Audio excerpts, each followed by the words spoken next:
On va s'intéresser maintenant à la visite de Nicolas Hulot au Vatican. Vous savez que Nicolas Hulot est ambassadeur spécial du président de la République pour la protection de la planète. Eh bien, il faut croire qu'il s'en remet à Dieu parce qu'il a été effectivement rencontrer le pape François.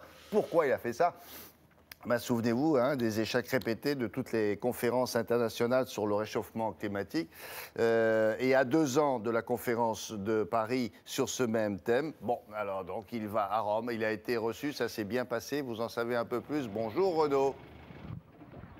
Bonjour William, 19 conférences climatiques. C'est le total de toutes les réunions organisées sous l'égide de l'ONU qu'il y a eu ces dernières années, Kyoto, Rio, la dernière c'était Varsovie. Alors à 2 ans de Paris, eh bien, Nicolas Hulot, vraiment désespéré par l'inaction de la planète à se sauvegarder elle-même, par le fait qu'on ne fait pas grand-chose justement contre les changements climatiques, eh bien, il est venu à Rome parce que comme dit le dicton, mieux vaut s'adresser au bon Dieu qu'à ses saints. C'est un reportage réalisé avec Giona Messina. Il a exploré les 4 coins du monde et même plus, on le sait bien. Mais aujourd'hui, Nicolas Hulot vient en terre inconnue. Pour la première fois, il entre au Vatican. Passer ce porche, c'est la frontière, le domaine du pape François. Et c'est parce que sa voix porte fort et loin que Nicolas Hulot est venu sur ces terres. Plus d'1 milliard de fidèles et un auditoire sûrement plus large encore. L'Église catholique doit en appeler à la conscience de tous pour sauver la planète des changements climatiques. C'est le dernier espoir de l'envoyé spécial de la France pour la protection de la planète.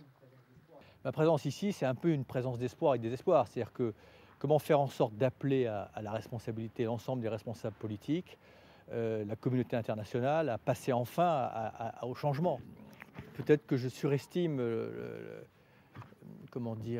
l'importance de la voix du Saint-Père, mais je pense qu'on a besoin plus que jamais d'expressions fortes, de directeurs de conscience. Et parce qu'il sait que l'enjeu est vital pour 7 milliards d'êtres humains, il a la foi du charbonnier quand il rencontre les ministres du pape, décidés à les convertir à sa mission. Dire les choses que nous sommes passés d'une forme d'indifférence à une forme d'impuissance. Je crains que nous rentrions dans ce que j'appelle le tunnel de l'irréversible. Et le cardinal Turkson, l'un des plus proches conseillers du pape, écoute. Et bonne nouvelle, il annonce que François s'apprête à s'exprimer sur la question. Comme on vient de lire dans les journaux, j'ai préparé un petit document encyclique sur ces questions-là. Et les rendez-vous s'enchaînent. Ici, à la Caritas, l'ONG du Vatican. Depuis 1897, partout sur la planète, elle recense les catastrophes, les inondations, les glissements de terrain, les sécheresses. Et ici, c'est gagné encore. Nicolas Hulot prêche des convaincus. Le mot les souffrances se multiplient. Je crois que la voix des populations doit absolument être entendue. Les politiques ne pensent malheureusement à court terme. Et là, on est sur un phénomène qui est un phénomène grave, qui risque de bousculer complètement la vie de toute l'humanité. Il reste 2 ans avant la conférence de Paris sur les changements climatiques. 2 ans pour que la voix du Vatican vienne donner de l'écho à celle de Nicolas Hulot.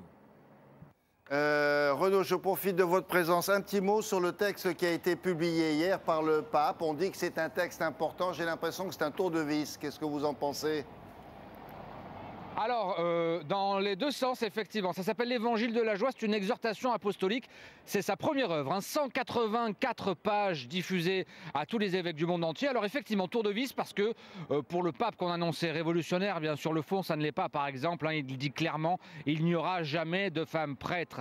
Mais en revanche, c'est aussi quelque chose de très ouvert. Il demande plus de collégialité dans l'Église et il fait une critique très sévère du monde tel qu'il est aujourd'hui, et notamment de l'économie de marché. On en reparlera. Ça s'appelle l'Évangile de la joie. Merci beaucoup, Renaud.